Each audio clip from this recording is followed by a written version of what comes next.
महाभारत के महान योद्धा अभिमन्यु की कहानी वीरता, साहस और बलिदान की अमर कथा है। लेकिन यह कहानी हमें एक गहरी सीख भी देती है कि अधूरा ज्ञान हानिकारक होता है। अभिमन्यु अर्जुन और सुभद्रा के पुत्र थे। कहा जाता है कि एक बार जब अभिमन्यु अपनी माता के गर्भ में थे, तब अर्जुन उन्हें चक्रव्यूह तोड़ने की विधि सुना रहे थे।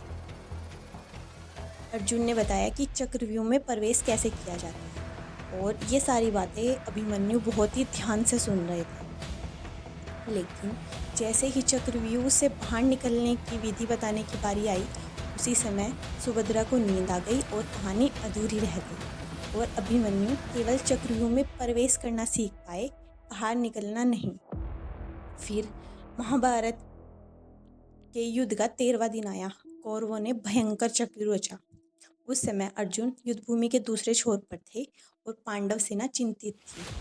तभी युवा वीर अभिमन्यु आगे आए। उन्होंने कहा, मैं चक्रव्यूह में प्रवेश करना जानता हूँ और धर्म के लिए अपने प्राण भी दे सकता हूँ। अभिमन्यु अकेले ही चक्रव्यूह में प्रवेश कर गए। उनके पीछे पांडव सेना आना चाहती थी, लेकिन जयद्रथ ने उन्हें रोक दिया और अभिमन्यु अकेले थे। लेकिन उन्होंने हार नहीं मानी और दुर्योधन की सेना में हाहाकार मचा दिया। बड़े बड़े महारथी भी उनके सामने टिक नहीं पाए। लेकिन अंत में द्रोणाचार्य, कर्ण, अश्वत्थामा, दुर्योधन और अन्य योद्धाओं ने मिलकर युद्ध के नियमों के विरुद्ध उनके साथ एक साथ आक्रमण किया और अभिमन्यु अंत में वीरता से लड़ते हुए वीरगति को प्राप्त हो गए। उनका बलिदान आज भी धर्म, साहस और वीरता की सबसे बड़ी मिसाल माना जाता है।